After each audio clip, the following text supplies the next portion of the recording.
Mu masaha y'isa 9 yo kuri uyu wa gatatu urwego rw'igihugu rw'ubugenzacyaha rweretse abanyamakuru Phocas Ndayizera umunyamakuru wa BBC Gahuzamiryango wavuzwe cyane mu bitangazamakuru ko yaburiwe irengero yagaragaye mu myenda isanzwe yambitswe amapingu mu maboko. Phocas Ndayizera yabwiye abanyamakuru ko yafatiwe i Nyamirambo.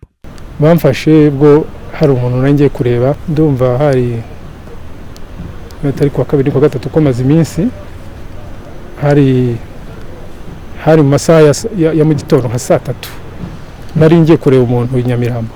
Abajijwe n'itangazamakuru icyo yaba acyekwaho n'urwego rw'ubugenzacyaha yavuze ko ntacyo aramenya kugeza ubu. Iperereza riracyakomeza ndacyategereje ko rirangira kugira ngo bambwire, ariko nta kibazo nagize. Kuva inzego z'umutekano zamfata naratuje ndagenda kugira ngo bakore iperereza rigende neza. Ubwo baracyarikora ariko nta kibazo nagize. Ribu yagiye yubahiriza uburenganzira bwanjye kandi byari ngombwa ko iryo perereza rikorwa neza bakagenzura niba koko hari uruhare n'abamfite mu byo n'abamyekwaho bazamenyesha. Umuvugizi w'urwego rw'ubugenzacyaha Mbabazi Modeste yatangaje ko umunyamakuru Phocas Ndayizera akurikiranyweho ibyaha by'iterabwoba. Umunyamakuru akurikiranyweho ibyaha bifitanye isano n'iterabwoba kuko harimo ibikorwa bitandukanye yafatiwemo yinjiye muri ibyo bikorwa kugira ngo ahuze ibikorwa n'abagenzi be. Icya mbere ibi ngibi mureba ni ama explosive n'ama dynamite yafatanywe agiye kuyakira ahantu i Nyamirambo aho yafatiwe mu byamaze kubabwira.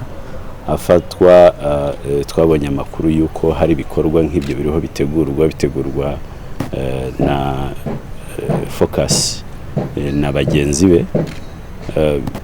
Biba ngombwa yuko akurikiranwa arafatwa.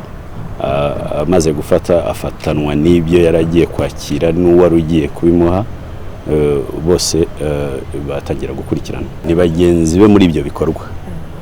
Impamvu ngira ngo ari we tuberetse nuko ari we mwarimu maze igihe mukurikirana muvuga ngo yaburiwe irengero kandi yarari hakurikiranwa n'urwego rw'ubugenzacyaha nk'uko mubibona kandi nawe arabibibwiriye.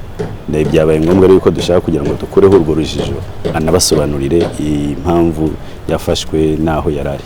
Phocas Ndayizera yafashwe n'inzego z'umutekano kuwa gatatu w'icyumweru gishize hamwe n'ibyaha ashinjwa yahanishwa ingingo ya 19 mu gitabo cy'amategeko n'ibyaha mu Rwanda iteganya igifungo kitari munsi y'imyaka 15 ariko kitarenze imyaka 20.